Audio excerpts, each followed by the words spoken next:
Olá, turmas, tudo bem? Feliz de encontrar todos vocês aqui pela videoaula. A nossa aula de hoje é sobre a segunda geração romântica. Quem fala é o professor Maurício. Lembrando que essa aula acaba sendo uma revisão da aula anterior que tivemos pelo Google Meet. Vejamos então. Essa nossa aula é uma continuação, como falamos. Estão preparados? Vamos lá? Nosso planejamento. Nós faremos, então, análise de 3 textos pertencentes à segunda geração romântica. Todos esses 3 textos, para a aula não ser tão exigente com vocês, serão textos que terão apoio de materiais audiovisuais, ok? Depois faremos uma reflexão teórica e, por fim, trago um desafio para vocês. Terão coragem de fazer um desafio, uma questão simples? Com certeza, né? Que legal. Então, os textos da segunda geração romântica brasileira são, primeiro, Noite na Taverna, que vocês já sabem, porque nós estudamos o segundo capítulo e hoje vamos retomar esse capítulo para aprofundar a análise. É do Álvares de Azevedo. Segundo, já mudando da prosa para o poema, nós teremos Se Eu Morresse Amanhã, do Álvares de Azevedo. Por fim, terceiro poema de Casimiro de Abreu, Meus 8 Anos. Aqueles que estavam na aula comigo devem lembrar-se desse poema. Escolhi essas 3 referências, né, da segunda geração romântica. Teríamos muitos outros poemas. Então, Noite na Taverna, peço a vocês que acompanhem o vídeo. Noite na Taverna é uma obra singular no quadro do romantismo brasileiro. Todas as virtudes e todos os defeitos da escola estão presentes nessas histórias de desvairada imaginação. Álvares de Azevedo, nesse sentido, é emblemático. Enclausurado no meio mesquinho de São Paulo dos fins da década de 1840, o poeta reage. Como? Através da fantasia, em sonhos absurdos e pesadelos delirantes. Noite na Taverna é bem um desses pesadelos. Amigos embriagados, numa escusa e sombria taverna, discutem. Cada um deles narra uma história e todos disputam a glória de ter vivido a mais louca aventura.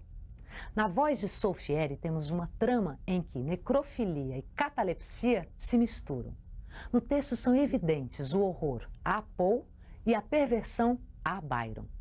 Morto aos 21 anos, com versos excepcionais, com Noite na Taverna, com uma peça teatral, Macário, somos obrigados a reconhecer que a Álvares de Azevedo faltou exclusivamente tempo para ser gênio.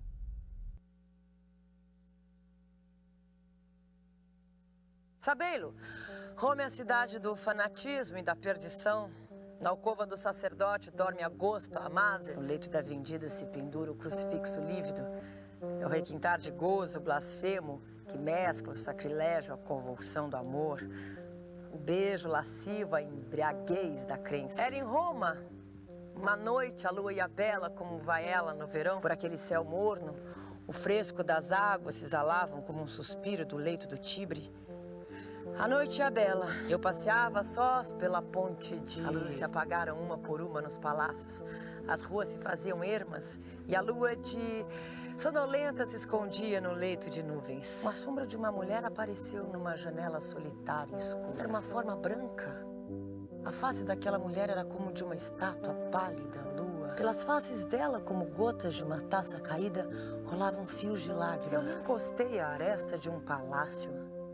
A visão desapareceu no escuro da janela. E daí um canto se derramava. Não era só uma voz melodiosa. Havia naquele cantar um como choro de frenesi, um como gemer de insânia.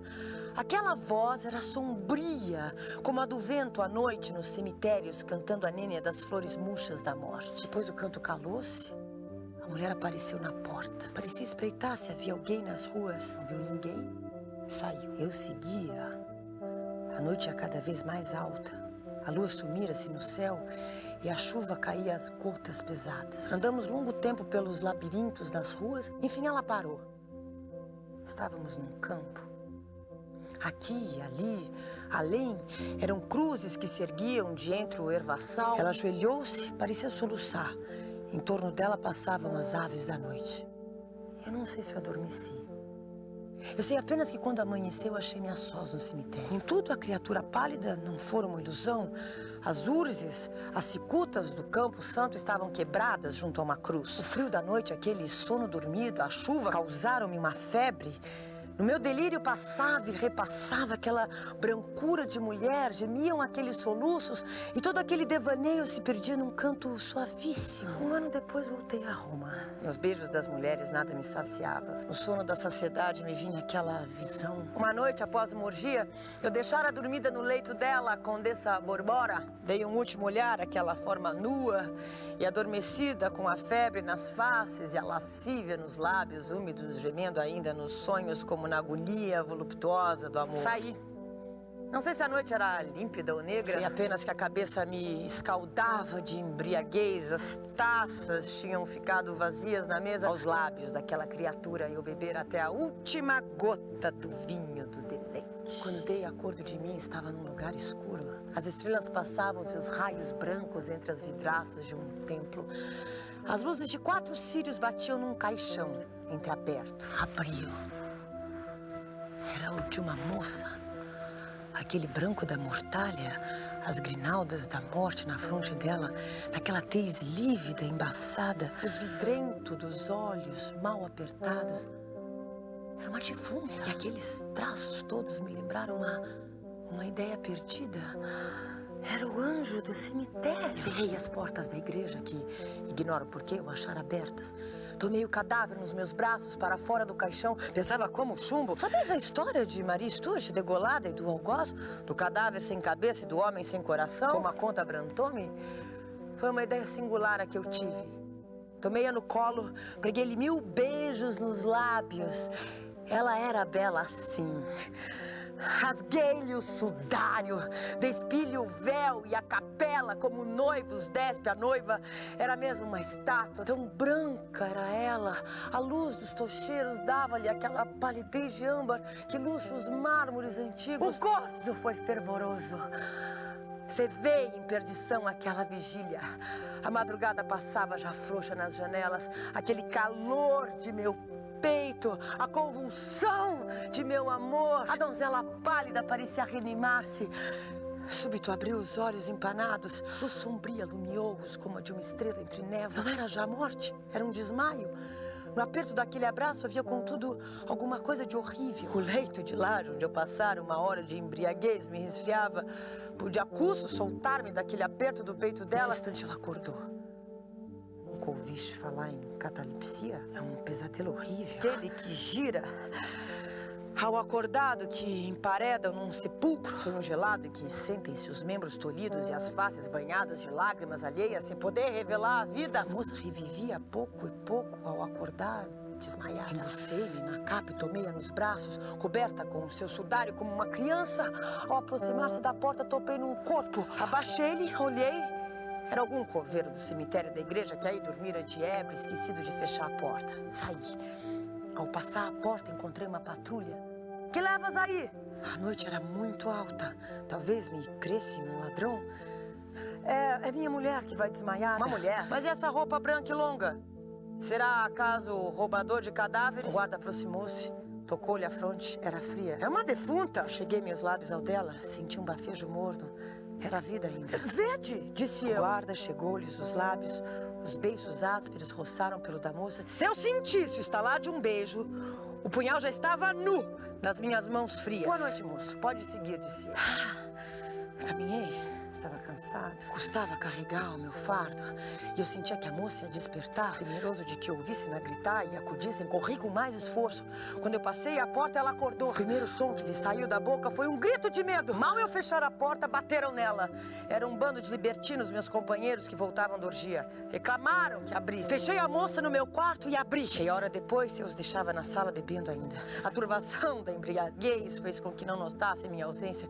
Quando entrei no quarto da moça, vi a erguida, ria de um rir convulso, como a insânia, e frio como a folha de uma espada. Trespassava de dor o ouvi-la. 2 dias e 2 noites levou ela de febre assim. Não houve sanar-lhe aquele delírio, nem o rir de frenesi. Morreu. depois de 2 noites e 2 dias de delírio. À noite saí, fui ter com um estatuário que trabalhava perfeitamente em cera e paguei-lhe uma estátua dessa virgem. Quando o escultor saiu, levantei os tijolos de mármore de meu quarto e com as mãos cavei um túmulo. Tomei então pela última vez nos braços, apertei-a meu peito, muda e fria, beijei-a e cobri-a adormecida no sono eterno com o lençol de seu leito. Fechei-a no seu túmulo, estendi meu leito sobre 1 ano, noite e noite, dormi sobre as lajes que a cobriam. Um dia o estatuário me trouxe a sua obra, paguei-lhe e paguei o segredo. Não te lembras, Bertrand, de uma forma branca de mulher que entreviste pelo véu do meu cortinado? Não te lembras que eu respondi que era uma virgem que dormia? E quem era essa mulher, Sofieri? Quem era?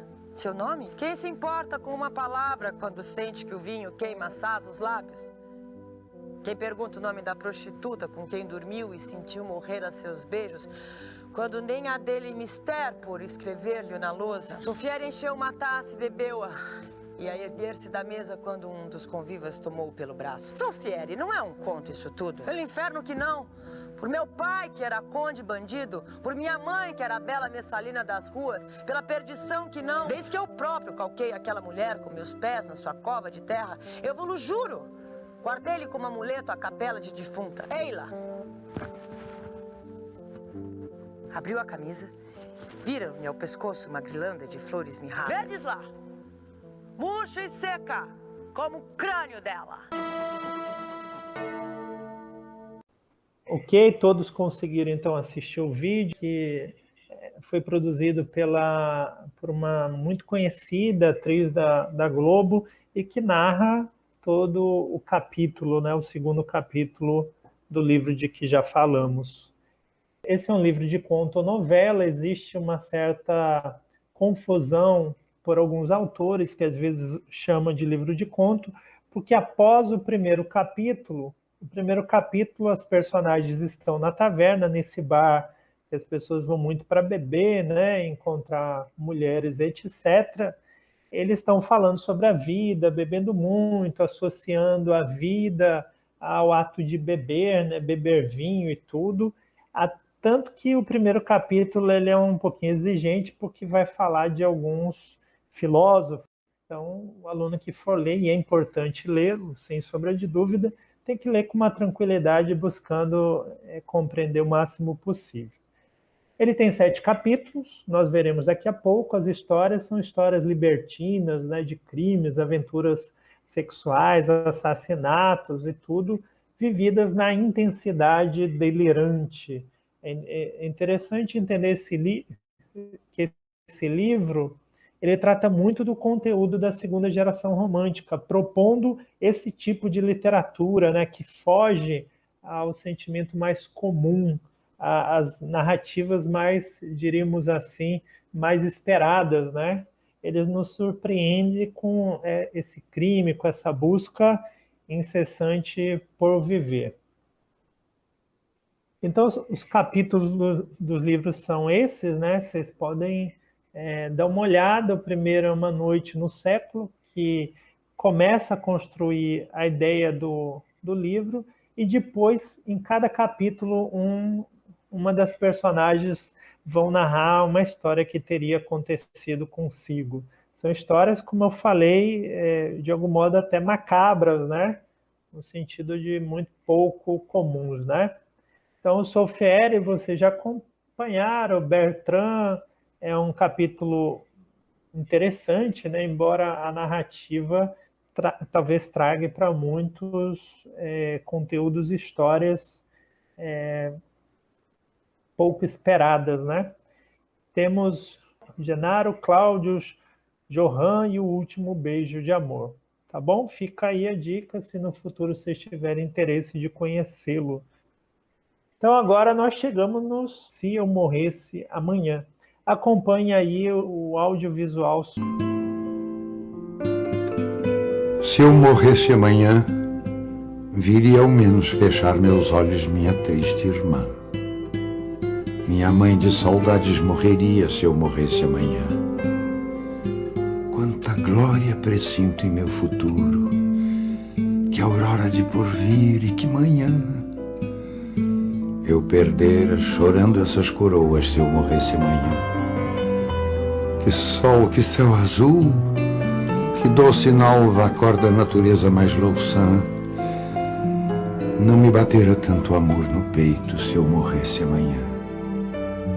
Mas essa dor da vida que devora a ânsia de glória, o dolorido afã, a dor no peito emudecer ao menos se eu morresse amanhã.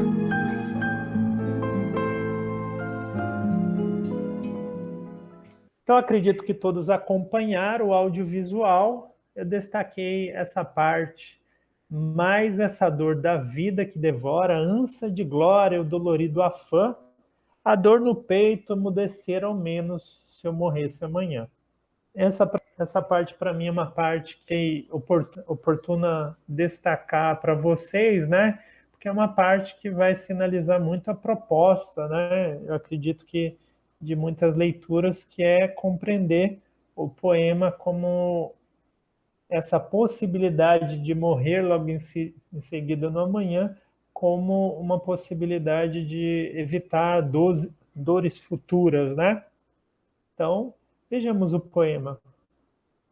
Vocês têm agora o poema, poderão pausar o vídeo se sentirem necessidade para melhor analisá-lo, mas em resumo, a minha leitura, não sei se está próximo da leitura de vocês, a busca do eu poemático, do eu lírico, por fugir dessa possibilidade de sofrer na vida. Então a morte, apesar de não ser nesse sentido, um desejo tão grande da voz que declara algo no poema, mas é uma possibilidade que o salvaria de tantas dores, apesar de que, se a gente for na segunda estrofe, fica muito claro que a vida pode trazer alguma alegria, né? E se morrer amanhã, ele não teria condições de vivê-las. Vamos então, só esses 4 versos. Quanta glória presinto em meu futuro, ou seja, quanta glória imagino que possa viver. Que aurora de porvir e que manhã. Que aurora, né? Que momento que vai surgir no amanhã, eu perdera chorando essas coroas, ou seja, vai perder naturalmente se morrer amanhã, né? Se morresse amanhã, porque não teria como vivê-las. Então, apesar de a morte trazer esse inconveniente, mas também traz, como na última estrofe, a possibilidade de não sofrer. Chegamos agora ao poema 3, Meus 8 anos, do Casimiro de Abreu. Vamos à leitura do poema. Ó, que saudades que tenho da aurora da minha vida, da minha infância querida que os anos não trazem mais. Que amor, que sonhos, que flores, naquelas tardes fagueiras à sombra das bananeiras, debaixo dos laranjais. Como são belos os dias do despontar da existência, respira a alma inocente como perfumes à flor. O mar é lago sereno, o céu um manto azulado, o mundo um sonho dourado, a vida um hino de amor. Que auroras, que sol, que vida, que noites de melodia, naquela doce alegria, naquele ingênuo folgar. O céu bordado de estrelas, a terra de aromas cheia, as ondas beijando a areia e a lua beijando o mar. Ó dias da minha infância, ó meu céu de primavera, que doce a vida não era nessa risonha manhã. Em vez das mágoas de agora, eu tinha nessas delícias de minha mãe as carícias e beijos de minha irmã. Então, gente, aí nós temos um poema. Vou convidá-los a assistir um vídeo muito bem montado sobre o poema e depois a gente conversa um pouco mais. Então, vamos ao vídeo.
Depois do vídeo, chegamos agora a uma parte que eu destacaria do poema de Casimiro de Abreu.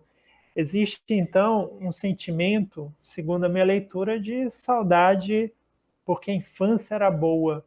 Porém, essa saudade, ela contrasta com o momento do presente, que é o momento de dor e de mágoas, como veremos. Ó dias da minha infância, ó meu céu de primavera, que doce a vida não era nessa risonha manhã, em vez das mágoas de agora, e vai embora. Ou seja, o eu poemático, ele declara que o momento presente é um momento de dor, enquanto que o passado, nesse caso especialmente a infância, era um momento de felicidade, de folgar. Vocês notaram essa palavra? Não sei se conhecem ou se pesquisaram, o folgar, né? O ter esse momento livre para viver a vida de modo alegre. Chegamos agora à segunda parte, que é a parte teórica, quando nós vamos poder levantar, a partir dos poemas lidos, né, e de tantos outros que vocês podem ter pesquisados, ou então leram na própria apostila que enviei para vocês. Pergunta: que informações o corpus nos revela?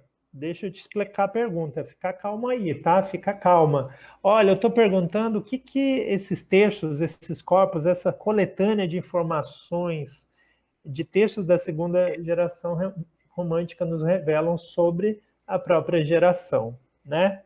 Eu trago aí a imagem de uma personagemzinha, né?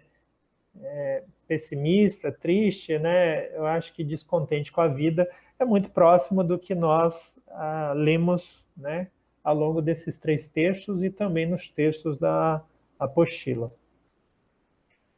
Mas, para responder essa questão, entender, então, a segunda geração romântica, eu acho que é sempre oportuno a leitura de imagens, né? Porque nós acabamos guardando muito as reflexões que fazemos das imagens. Vamos, então, para a obra de arte visual e depois a gente chega no texto literário propriamente dito, na questão da análise. Então, no canto esquerdo, nós temos o Peregrino sobre o Mar de Névoas, é uma pintura a óleo, e nós podemos construir uma leitura de uma personagem isolada, reflexiva, né? Frente à vida, está num lugar em destaque, né? Num lugar alto, contemplando o horizonte. Isso nos dá propriamente uma ideia de romantismo em geral e da segunda geração específica, né? Talvez é possível pensar em alguma tristeza, melancolia e etc. Já a imagem 2, ela muda um pouquinho a temática, porém a temática continua muito próxima da segunda geração romântica. Nós vemos então uma personagem debruçada sobre a cama, possivelmente está, não sei se orando, né, rezando, está triste, frente à amada, que nós podemos criar essa possibilidade de leitura que morreu. Tanto que a personagem que está a segurando faz referência àquela ideia clássica de morte e tudo, né?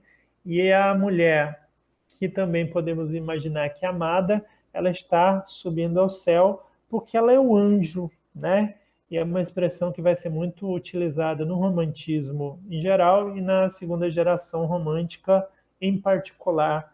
A mulher, ela vai ser o anjo, né? O ser puro, né? Por isso a expressão a virgem. E saindo daqui a gente consegue então agora conhecer os principais escritores da segunda geração, romântica brasileira. Álvares de Azevedo, um conhecido nosso, quase um amigo que chamamos sempre para jogar videogame ou café, concordam? Já lemos muito sobre ele. Fagundes Varela também é um escritor muito importante da segunda geração, e o Casimiro de Abreu, um chegado também nosso, né? Conhecemos a partir daquele famosíssimo poema dele, Meus 8 anos. Então, a segunda geração romântica, ela vai receber alguns nomes Ultrarromantismo. Por que o ultrarromantismo? Dessa ideia de um romantismo intenso, como nós podemos perceber nas leituras que já fizemos, né? A voz que declara algo, né? O eu poemático, as personagens, elas vão viver intensamente os sentimentos. E é mal do século porque eles valorizam muito o sofrimento, né? São negativistas, portanto, percebe a vida num olhar pessimista. E também, por conta disso, nós podemos falar que tem 3 palavras que são chaves, né, para a gente entender a segunda geração romântica, que estão aí no canto esquerdo. Mas antes, eu quero chamar a atenção de vocês para a imagenzinha que eu coloquei no canto direito, que são setas e o momento presente. Então, o poeta vai propor que a sua literatura trate do momento presente como um momento de dor, ruim, e ele vai buscar, então, o futuro ou o passado. E agora nós podemos chegar na parte conceitual. Quando o poeta busca o passado, busca sair daquele local em deslocamento, é algo que nós vamos falar que está com saudade, o saudosismo. E o saudosismo se dá por momentos em que já viveu e com pessoas com as quais já viveu. Deixa eu explicar melhor, então.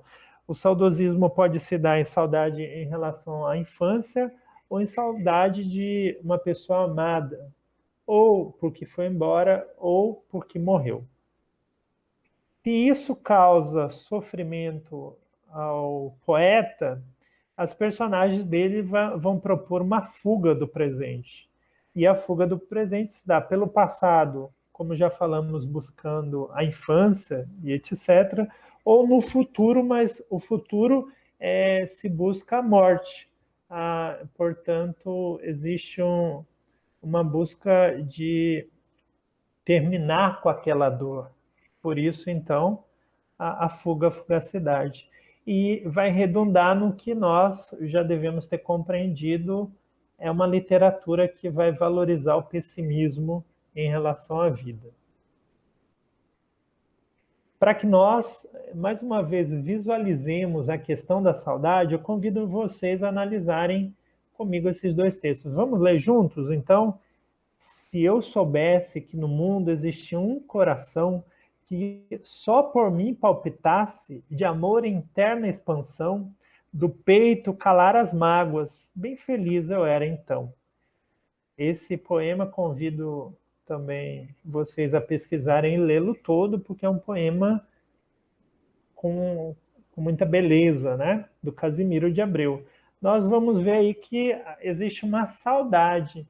Agora aí é uma saudade em comum de algo até que não se viveu, que se imagina de uma idealização até do passado, né? Chamarei a atenção, então, que só por mim palpitasse. Então, se alguém me amasse, né? Se eu tivesse algum sentimento por mim, ele largaria do peito o sentimento de mágoas, né? Bem feliz eu era então. Ele seria feliz de algo que nem viveu. Então, existe aí uma projeção em um amor que poderia ter sido muito bom. E no segundo plano é algo que nós conhecemos bem. Ó, que saudade que eu tenho de ir embora, da hora da minha vida, da infância querida que os anos não trazem mais, né? Meus 8 anos, aí a saudade é muito visível, é explícita, é exposta, né? Nas nossas leituras. Fugacidade, aí eu já falei um pouquinho para vocês, se o momento presente é um momento de dor, a proposta seria escapar desse momento, o escapismo, né, a fugacidade, ou para a infância, ou para o passado, ou a busca de uma morte rápida, né, numa morte iminente, de algo que aconteça sem que o poeta precisasse sofrer tanto. Essa é uma geração que, além de chamada de ultrarromântica, de mal do século, também pode ser chamada de geração byroniana. E por que isso, gente? Olha aqui comigo, ó, presta atenção. Tem aí a imagem do Lord Byron, que é um escritor inglês muito valorizado pelo poeta da segunda geração romântica. E Lord Byron, ele defendia também o pessimismo, o negativismo da vida, além de outros temas. Eu vou trazer para vocês duas frases, porque a segunda e a terceira são praticamente iguais, né? Traduções relativamente diferentes, e nós vamos poder perceber esse negativismo. Primeiro, o casamento vem do amor, assim como o vinagre vem do vinho. A um primeiro momento nós podemos entender, bom, se o casamento vem do amor, essa união com outra pessoa ela é muito feliz. Só que olha o contraponto que o pensamento de Lord Byron traz, assim como o vinagre do vinho. Ou seja, o casamento, se eu comparar ao vinho, né, eu sei que ao vinagre, perdão, eu sei que o vinho é algo gostoso, né, traria alegria, etc. Uma metáfora. Só que ao passar do tempo vira vinagre, ou seja, aquilo perde importância e fica algo ruim de beber. Assim o amor, né? Seria então o contato, a convivência levaria ao casamento, que é algo ruim, como podemos ler no pensamento de Byron. Por fim, nós temos uma fala muito famosa dele, em que ele vai defender que a memória da felicidade não é mais felicidade. Então, quando nós nos lembramos de um momento feliz, ele não existe mais. Porém, a memória da dor é dor de novo. Isto é,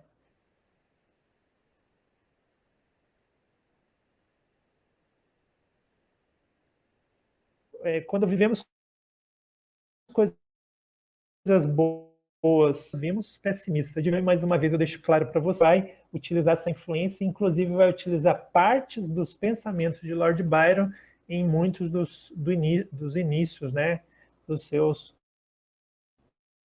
poemas,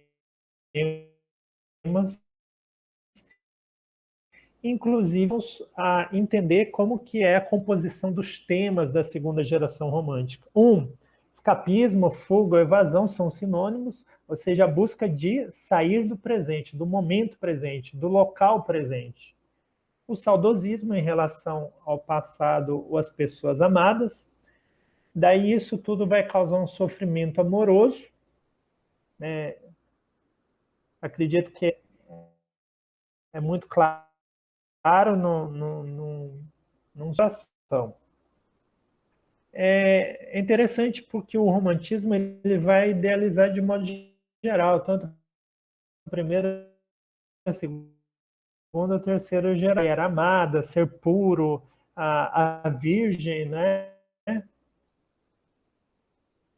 De grande beleza, mas em outros momentos essa mulher, através naturalmente de outras personagens, vai ser uma mulher que se entrega aos desejos, né? Mas há isso que eu quero, então, frisar para vocês, que há a idealização em muitos poemas, né? A mulher, o que é idealizar? É criar uma ideia de perfeição, e nós sabemos que os seres humanos não somos totalmente perfeitos. Isso aí vai nos levar ao mal do século. O poeta, para ele viver, é sofrer, e vai, então, registrar nos seus poemas e nos textos em prosa os sofrimentos. Por fim, o local, né? O ambiente das narrativas, o ambiente dos poemas é um local terrível, né? Tanto das imagens quanto das figuras que eles trarão, a morte, o crime, etc. É um local horrível. Trago para vocês, para finalizar então esse nosso diálogo rapidinho, revisão para vocês fazerem um teste legal, um desafio. Estão preparados? Então vamos lá. Leia o seguinte poema de Álvares de Azevedo e assinale a opção incorreta. Essa questão não foi produzida por mim, foi encontrada na internet, né? Quando falo contigo no meu peito, esquece-me esta dor que me consome. Talvez corre o prazer nas fibras d'alma, ou eu ouso ainda murmurar teu nome. Que existência, mulher, se tu souberas a dor de coração do teu amante, e os ais que pela noite no silêncio arquejam no seu peito delirante. E quando sofre e padeceu e a febre, como se os lábios desbotou na vida e sua alma cansou na dor convulsa e adormeceu na cinza consumida. Talvez terias dó da mágoa insana que minha alma votou ao desalento e consentirás, ó Virgem dos amores, descansar-me no seio um só momento. Então vejamos a questão. Vocês terão tempo de ler as alternativas e julgar qual é a mais adequada em relação ao texto e também em relação ao conhecimento que vocês já têm da segunda geração romântica. Estão prontos? Pausaram? Já marcaram? Sem dúvidas? Acredito que vocês marcaram, então a alternativa ela é a alternativa incorreta. E por que ela é incorreta, professor? Eu te explico. Vocês me perguntaram, não foi? O poema não fala de religiosidade dos poetas românticos, né? O poema em si não fala, e a religiosidade ela não se dá nessa Santíssima Trindade, não é uma religiosidade totalmente relativa à religião católica, até naqueles poemas que vão trazer sobre a religiosidade. Por isso a alma e a virgem, elas são associadas naquele pensamento de pureza, naquele pensamento do amor platônico, né? E o que é isso? O amor platônico é aquele amor que não se é alcançado, porque vocês devem lembrar que o pensamento do amor em Platão, né, aquele filósofo grego, ele se dá no mundo real e no mundo ideal, né, no mundo, digamos, no mundo espiritual. Nesse mundo ideal, que não é o mundo que vivemos, é o mundo da perfeição, e esse mundo que vivemos é o mundo que as nossas imagens são deterioradas, né? Não são tão bonitas quanto no mundo imaginário, ideário de Platão. Então, quando nós amamos, nós não conseguimos praticar esse amor verdadeiro e profundo como conseguiríamos encontrar no mundo espiritual. Por isso, a ideia de amor platônico é aquele amor que não é correspondido, né, aos nossos anseios, desejos e de realização. Então, gente, quero agradecer pela atenção, muito obrigado. Espero que essa aula tenha ajudado vocês a compreenderem um pouco mais da segunda geração e fazerem um bom teste que virá nos próximos dias, né? Um grande abraço e fiquem bem.